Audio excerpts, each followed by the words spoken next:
आणि आता पाहूया रेव पार्टीच्या आयोजनावरून खडसेंच्या जावयाच्या अडचणी वाढल्यात का त्या संदर्भातल्या टॉप 9 बातम्या। पुण्याच्या खराडीतील रेव पार्टीवर पोलिसांची छापेमारी, खडसेंचे जावई प्रांजल खेवलकर ताब्यात। दरम्यान सर्व आरोपींना 2 दिवसांची पोलीस कोठडी। रेव पार्टी जावई असल्यास समर्थन करणार नाही, फॉरेन्सिक रिपोर्ट आले पाहिजेत। अपुऱ्या माहिती आधारे भाष्य करणं अयोग्य, एकनाथ खडसेंची प्रतिक्रिया। तर दोषी असल्यास शासन झालं पाहिजे, जर अडकवण्याचा प्रयत्न असल्यास विरोध करू, पुढे सविस्तर पत्रकार परिषद घेईन, अशी ही माहिती। काही दिवसामध्ये जे वातावरण सुरू आहे त्या वातावरणानुसार असं काही घडू शकतं याचा अंदाज थोडा मला येत होता। रेव पार्टीत ड्रग्ज सापडलं, मात्र या प्रकरणी ब्रीफिंग घेतल्यावरच सांगू शकेन, मुख्यमंत्री फडणवीसांची रेव पार्टी प्रकरणी प्रतिक्रिया। प्रांजल खेवलकरच पार्टीचे आयोजक असल्याची माहिती, ट्रॅप होणार माहिती होतं तर खडसेंनी जावायला अलर्ट केलं पाहिजे होतं, गिरीश महाजन यांचा आरोप।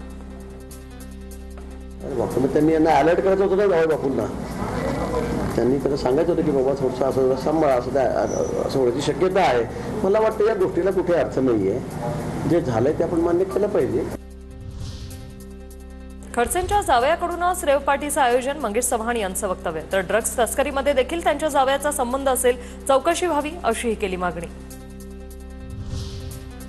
रोहिणी खडसेंनी राजीनामा दिला पाहिजे, वस्तुस्थिती मान्य केली पाहिजे, दरेकरांची प्रतिक्रिया। तर वाजंत्रीताई राज्यात ड्रग्ज घेतात कुठून हा प्रश्न सरकारला विचारतात, त्यांनी स्वतःच्या नवऱ्याला हा प्रश्न विचारायला हवा। चित्रा वाघ यांचा रोहिणी खडसेंना खोचक टोला। खडसे सरकारवर तुटून पडले, त्याची किंमत त्यांचं कुटुंब मोजतंय। प्रांजल खेवलकरांना ताब्यात घेतल्यानंतर संजय राऊतांची टीका। मी 2 दिवसापासून खडसेच आहे सरकारच्या विरुद्ध आणि खास करून गिरीश महाजन यांच्या विरोधामध्ये ठामपणे बोलतायत, पुराव्यांसह बोलतायत आणि त्यानंतर पुढल्या 24 तासामध्ये ताबडतोब ही कारवाई झाली। रेव पार्टीचा बनाव करून खडसेंचा आवाज दाबण्याचा प्रयत्न, स्वायत्त यंत्रणांचा गैरवापर सुरू, सुषमा अंधारे यांचा आरोप। प्रांजल खेवलकरांना ताब्यात घेणं राजकीय षडयंत्र वाटतंय, गिरीश महाजनांवर आरोप केल्यानं बदला घेतला का, प्रायव्हेट पार्टीला रेव पार्टी म्हटलंय का, पाहावं लागेल। अंजली दमानिया यांच्याकडून शंका व्यक्त।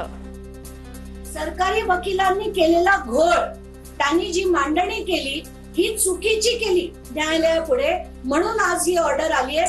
ही कुठल्याही प्रकारची क्लीन चिट नाही, कारण त्याच्यातला भ्रष्टाचाराचा अँगल, त्याचा तपास झालेला नाही।